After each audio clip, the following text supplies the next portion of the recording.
Terima kasih ya Aba, ya Bapa. Segala pujian, hormat, dan syukur hanya bagi Yesus Kristus Tuhan. Terima kasih untuk kesempatan yang baik ini.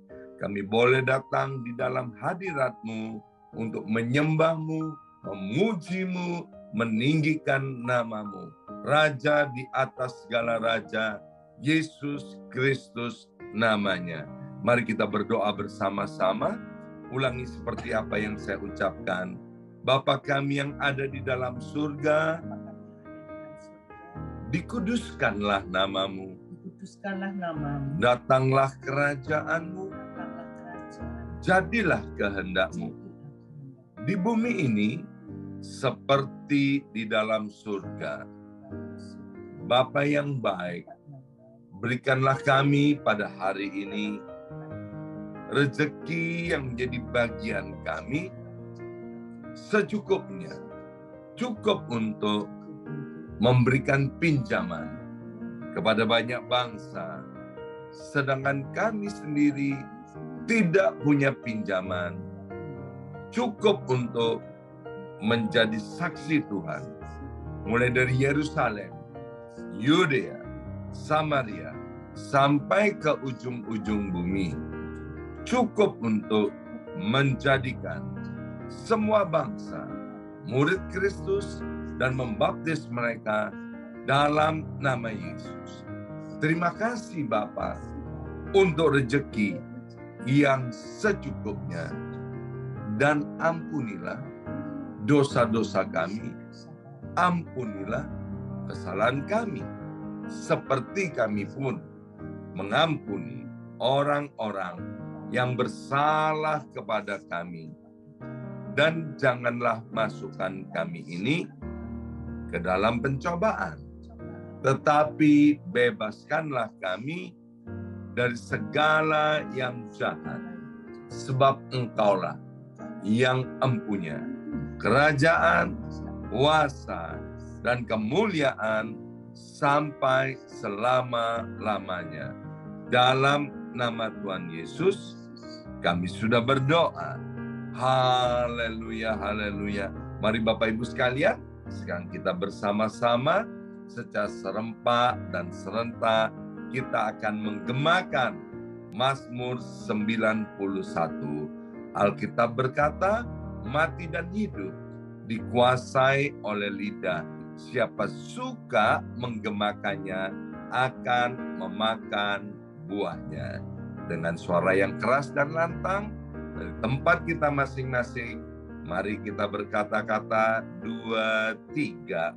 Mazmur 91.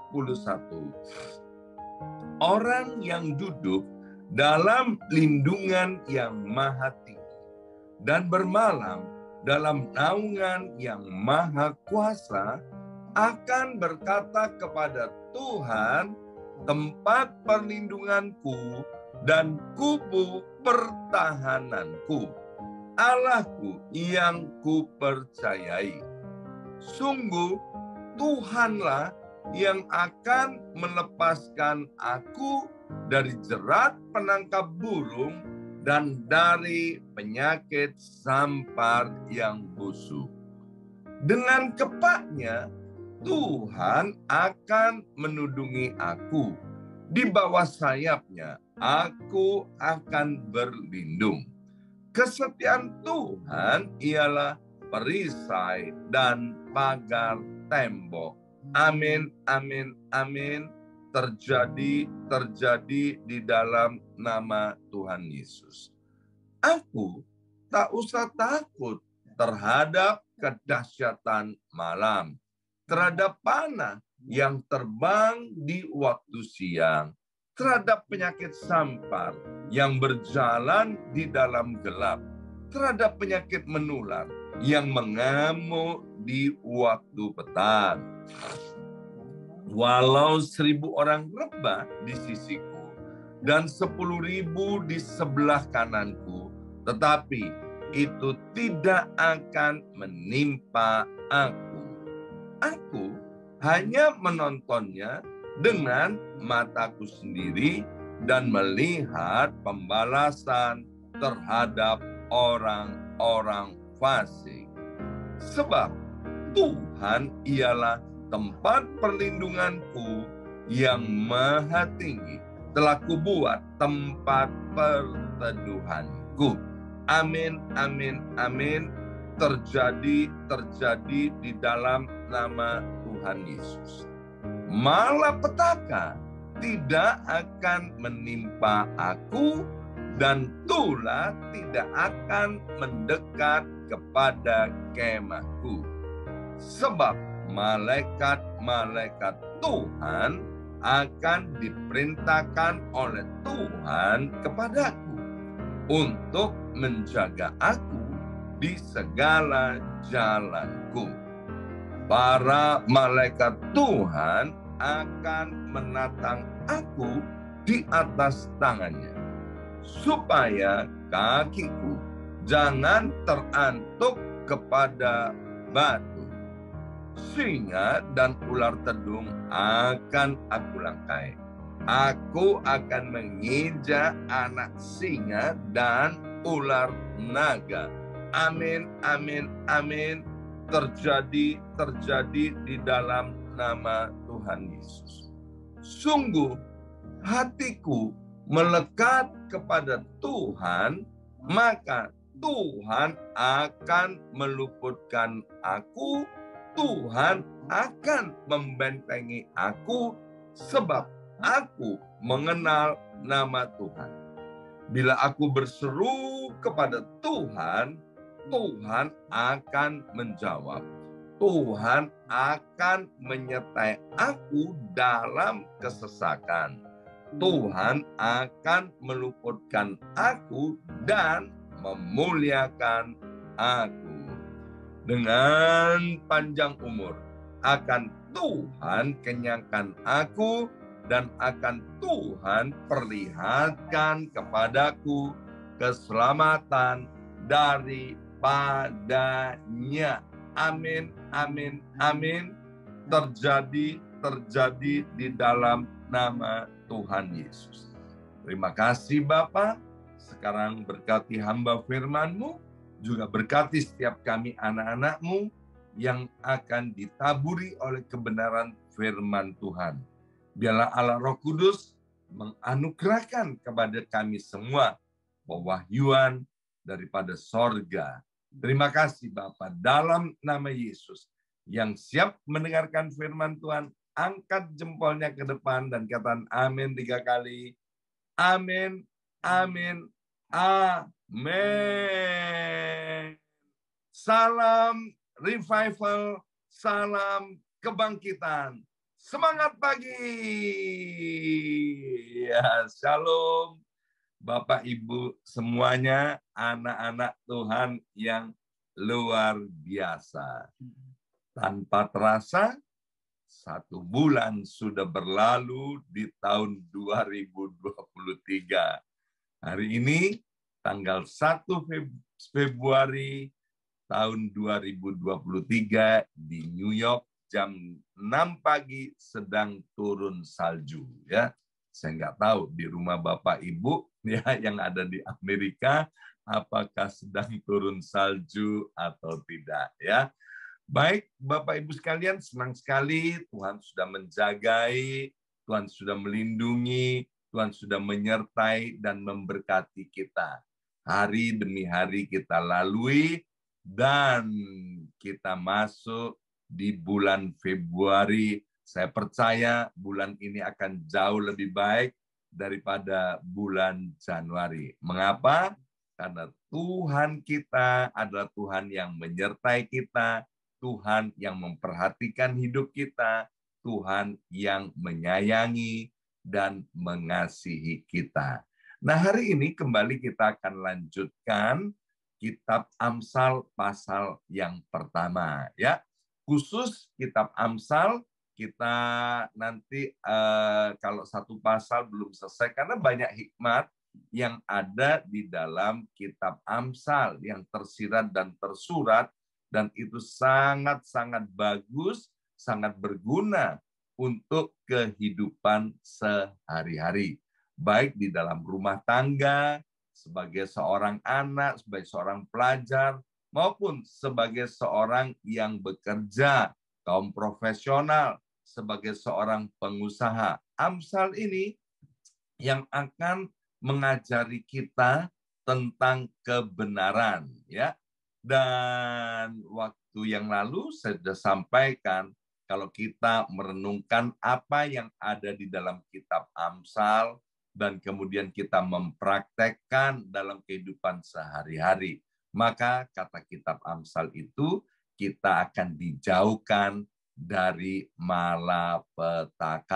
Kita akan dijauhkan dari kesusahan yang tidak perlu. Kita akan dijauhkan dari musibah-musibah yang seharusnya bisa kita hindari. Ya. Nah, hari ini kita akan lanjutan dari Amsal pasal yang pertama ayat yang ke-10. Demikian bunyi firman Tuhan, "Hai anakku, jikalau orang berdosa hendak membujuk engkau, janganlah engkau menurut." Ya. Jadi yang pertama, Bapak Ibu sekalian, bahwa yang namanya dosa itu memikat. Yang namanya dosa itu menarik hati, ya. Jadi karena dosa itu memikat, dosa itu menarik hati, maka dosa punya satu sifat, yaitu menggoda. Siapa yang digoda? Siapa aja. Nggak peduli itu orang yang percaya Yesus maupun orang yang tidak percaya Yesus. Semuanya akan digoda. Tujuannya apa sih? Kita tahu bahwa dalang daripada dosa, sekali lagi, dalang daripada dosa itu adalah roh-roh jahat di udara, penguasa pemerintahan kerajaan kegelapan. Bahasa singkatnya, iblis, setan, itu adalah dalang daripada dosa. Dan dosa itu mau menggoda setiap umat manusia agar semuanya binasa. Alkitab berkata bahwa iblis datang ke dunia ini untuk mencuri, membunuh, dan membinasakan. Kita sudah tahu, kita hafal bahwa upah dosa itu adalah maut. Dan ayat ini dengan jelas berkata, kalau ada orang berdosa hendak membujuk engkau, janganlah engkau menurut. Ya, dosa itu ditawarkan dengan berbagai macam dan bentuk. Ada yang terang-terangan, ada yang secara halus aja, ya, sehingga orang tidak kerasa kalau sedang dibujuk oleh dosa. Ya, contohnya misalnya cepretan untuk menangkap tikus. Ya, di Indonesia saya kalau mau nangkap tikus itu zaman dulu, ya, zaman ayah saya masih hidup, saya masih anak-anak, itu ada cepretan, Bapak Ibu sekalian, ya, ada kurungan kecil, kemudian di dalamnya dikasih ikan asin, Bapak Ibu sekalian, ya, dikasih ikan asin, digantungkan di dalamnya. Saya nggak ngerti, tikus di desa itu sukanya ikan asin. Kalau di Amerika katanya sukanya keju tikusnya, ya. Tapi saya belum pernah coba di Amerika. Karena maaf, di rumah saya nggak ada tikus, Bapak Ibu sekalian, ya, yang di Amerika ini. Nah, itu, ya, kalau papa saya udah pasangin itu ikan asin, kemudian cepretannya kebuka, besok paginya udah ada beberapa tikus yang masuk ke dalam cepretan itu, ya, dan tikus itu nggak bakalan selamat, Bapak Ibu sekalian. Nah, demikian juga, ya, dosa itu dia sangat menggoda, dan tentu godaannya itu menarik hati, ya. Masing-masing digoda sesuai dengan ketertarikannya. Kalau kita ketertarikannya, maaf, terhadap seks misalnya, ya kan, maka goda-godaannya ya sekitar-sekitar yang berbau seks. Kalau kita sukanya duit, duit, uang, ya kan? Maka nanti godaannya ya sekitar uang itu, ya, agar supaya apa? Kita ya melakukan perbuatan yang melanggar hukumnya pemerintah maupun hukumnya Allah, ya. Sehingga apa? Kita kemudian bisa ditangkap oleh yang namanya godaan-godaan itu. Contoh, Alkitab secara jujur menjelaskan tentang Daud. Ya, Daud itu adalah raja terbesar Israel. Tuhan bilang dia adalah seorang yang berkenan di hadapan Tuhan. Daud orang yang luar biasa, dan iblis tahu kelemahan Daud itu adalah di seks, ya. Maka itu kemudian waktu Batseba sedang mandi, Bapak Ibu sekalian, itu yang namanya Daud kelepek-kelepek, ya kan? Akal pikiran sehatnya nggak bisa jalan, ya. Seperti beberapa orang termasuk saya tahu kelemahan saya, ketika ditawarin oleh dosa, maka kita butuh seperti yang ditulis di dalam Amsal pasal pertama ayat yang ke-10.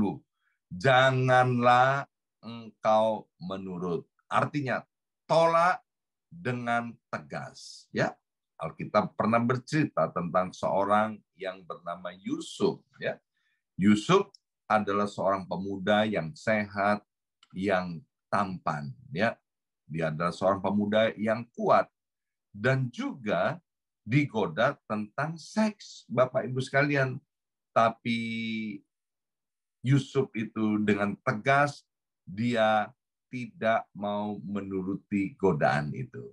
Oleh istri Potifar, dirancang sedemikian rupa, digoda, dan dengan tegas Yusuf menolak dan dia lari meninggalkan istri daripada Potifar. Ya, kalau dikatakan janganlah engkau menurut, ini bukan soal bisa atau tidak bisa kita menolak dosa, tapi ini soal keputusan, soal komitmen, soal konsistensi.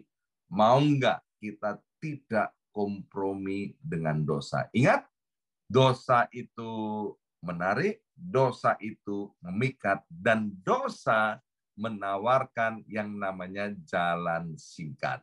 Jalan singkat untuk mencapai kenikmatan. Jalan singkat untuk mencapai kekayaan.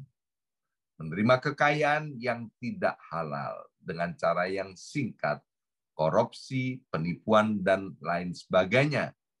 Dosa menawarkan jalan singkat untuk mencapai kedudukan atau pencapaian-pencapaian, ya, dengan cara-cara yang menarik hati.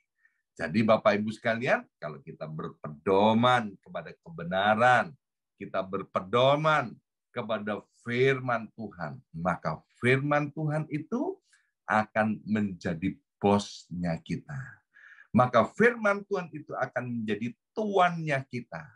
Tapi kalau kita ini berpegangan ya kepada nafsu, maka nafsu itu yang akan menjadi bos kita dan kita akan menjadi celaka. Jadi yang pertama, Bapak Ibu sekalian, dosa itu memikat hati dan menawarkan jalan singkat. Kalau ada tawaran dosa, singkat, jelas, dan mantap, tolak dengan tegas. Ya. Kemudian yang kedua, Amsal yang pertama, ayat 15 sampai dengan 16. Hai anakku, janganlah engkau hidup menurut tingkah laku mereka. Tahanlah kakimu daripada jalan mereka. Karena kaki mereka lari menuju kejahatan dan bergegas-gegas untuk menumpahkan darah. Ya. Yang kedua, Bapak Ibu sekalian, Tuhan mau berbicara kepada setiap kita, anak-anaknya yang dicintai dan dikasihi. Mari Bapak Ibu sekalian, kalau kita niru tirulah yang baik, tirulah yang benar, contohlah yang baik, contohlah yang benar, ya. Kita boleh punya idola, kita boleh punya pribadi-pribadi yang kita kagumi, ya. Tetapi kalau pribadi-pribadi itu tidak bisa memberikan teladan yang alkitabiah, yang sesuai dengan firman Tuhan, jangan ditiru, ya. Sebab saya memperhatikan waktu saya menjadi orang Kristen, ada kecenderungan orang-orang percaya ini suka meniru yang jelek, bukan meniru yang baik.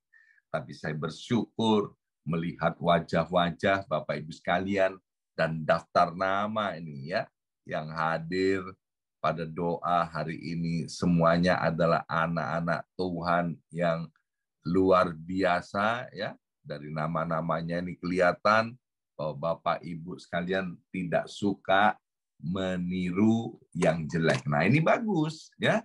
Jangan tiru yang jelek, yang nggak bagus, yang nggak sesuai firman Tuhan. Yang paling gampang, misalnya, ya kan, ada orang-orang yang membiasakan diri untuk menjauhkan diri dari pertemuan-pertemuan ibadah. Ya udah, jangan ditiru Bapak Ibu sekalian, sebab ibadah itu memang bukan untuk pengangguran, ya kan? Doa itu bukan untuk pengangguran. Ibadah dan doa itu hanya untuk orang-orang yang sibuk, ya kan? Orang-orang itu semakin sibuk, dia akan semakin mencari Tuhan, dia akan suka berdoa, dia akan suka beribadah. Sebab apa? Dia bilang begini, ya kan? Yang begini, aku nggak bisa pakai kekuatanku sendiri. Ini harus mengandalkan Tuhan. Saya ketemu dengan orang-orang yang diberkati, yang berprestasi, anak-anak Tuhan, perusahaannya banyak, jabatannya tinggi, penghasilannya luar biasa. Mereka suka loh cari Tuhan, ya kan? Kemudian saya tanya, wih, kamu itu di tengah-tengah kesibukan, kok kamu ini ya, kalau minggu ibadahnya luar biasa, kemudian doa paginya kamu luar biasa. Dia bilang gini, Pastor, sebab kalau kami nggak cari Tuhan, kami nggak kuat. Kalau nggak cari Tuhan, kami nggak punya hikmat. Ya, maka itu Bapak Ibu sekalian, kita ini harus menjadi teladan dan kita jangan niru yang tidak baik. Ya, kita boleh meniru. Sekali lagi kita boleh meniru, tapi tirulah yang baik. Yang nggak baik, please jangan ditiru. Kemudian bagian yang terakhir dari Amsal pasal pertama ayat 32 bilang begini. Sebab orang yang tidak berpengalaman akan dibunuh oleh keengganannya. Dan orang bebal akan dibinasakan oleh kelalaiannya. Ya, nah saya mau tekankan tentang orang bebal. Ya, semua orang, semua ciptaan Tuhan yang paling mulia di atas muka bumi ini, yang disebut sebagai manusia, masterpiece-nya Allah, tidak ada yang tidak bisa dididik, tidak ada yang tidak bisa dilatih. Manusia terdiri dari roh, jiwa, dan tubuh. Adalah satu-satunya ciptaan Tuhan yang paling agung, yang paling mulia, Bapak Ibu sekalian. Sehingga bisa dilatih. Maaf, saya tidak membandingkan Bapak Ibu dengan hewan atau binatang. Binatang itu nggak punya roh, ya kan? Sehingga dia nggak bisa komunikasi dengan Tuhan. Binatang itu cuma punya tubuh dan jiwa. Tapi maaf Bapak Ibu sekalian, binatang itu bisa dilatih, ya. Sebut aja binatang apa, ya kan? Binatang itu bisa dilatih. Ikan aja bisa dilatih untuk berhitung, ya kan? Ikan burung bisa dilatih, Ya kan, harimau yang buas itu bisa dilatih. Ya kan, kita lihat di sirkus itu gajah yang besar juga bisa dilatih. Lebih-lebih kita ini, Bapak Ibu sekalian, bebal itu artinya apa? Bebal itu artinya nggak mau dilatih, nggak mau dididik, nggak mau diajarin, nggak mau ditegur, nggak mau dikritik, nggak mau dikasih tahu. Aku ini ya gini. Kamu mau apa? Kalau aku begini, ya nggak apa-apa, ya kan? Orang bebal itu contohnya begini, Bapak Ibu sekalian, kalau ditanya, 2 ditambah 2 sama dengan berapa? Dia akan bilang 7. Maka gurunya bilang, salah. 2 ditambah 2 adalah 4, bukan 7. Coba ya, guru tanya lagi. 2 ditambah 2 berapa? 5. Salah. 2 ditambah 2 sama dengan 4. Ya. Guru tanya lagi. 2 ditambah 2 berapa? 9. Salah. 2 ditambah 2 sama dengan 4. Orang bebal bilang begini, ya kan? Kalau gua mau jawab 7, gua jawab 5, gua jawab 9, lu mau apa katanya? Ini artinya nggak mau diajarin, ya kan? Kita udah bilang berkali-kali, ampuni, ampuni. Kalau gua nggak mau ngampuni gimana? Ya kan? Ya nggak apa-apa, itu urusan kamu, ya. Tapi kalau kamu nggak ngampuni orang, itu kamu akan binasa. Sebab menyimpan dendam, menyimpan kepahitan, itu adalah dosa. Bertobat. Jangan berzina. Nggak senang ya lihat orang senang. Kamu susah ya lihat orang senang. Ya kan? Loh, bukan. Ya kan? Berzina itu adalah dosa. Nah, orang bebal nggak mau. Diperingati, ya kan? Diperingati dengan berbagai cara. Dia nggak mau. Dia mau semau gue. Dan Alkitab dengan jelas berkata, orang bebal akan dibinasakan. Ya, hari ini Bapak Ibu sekalian, dari Amsal yang pertama, bagian yang kedua, Tuhan mau mengingatkan dan mengajar kepada kita, please, please, please, jangan mau kompromi dengan yang namanya dosa. Jangan terpikat dengan tipu daya dan bujukan yang manis daripada dosa. Upah dosa adalah maut dan membawa kepada kebinasaan. Kami memberkati setiap anak-anakmu yang sudah hadir pada hari ini. Anugerah kekuatan di dalam nama Tuhan Yesus, Roh Kudus menolong kami untuk kami berani bertindak dengan tegas untuk tidak menurut dosa, tidak terpikat dengan bujuk rayu yang namanya dosa. Kami tidak mau menjadi orang yang bebal. Kami mau menjadi orang yang bijaksana, yang mendengarkan firman Tuhan dan melakukannya dengan setia. Kami percaya, Bapak, tahun 2023, kami semua ini pasti mengalami kebangkitan di dalam nama Tuhan Yesus. Karena Tuhan memberkati, Tuhan menyertai dan melindungi kami semua. Dalam nama Yesus, kami sudah berdoa. Haleluya. Amin. Amin. Amin.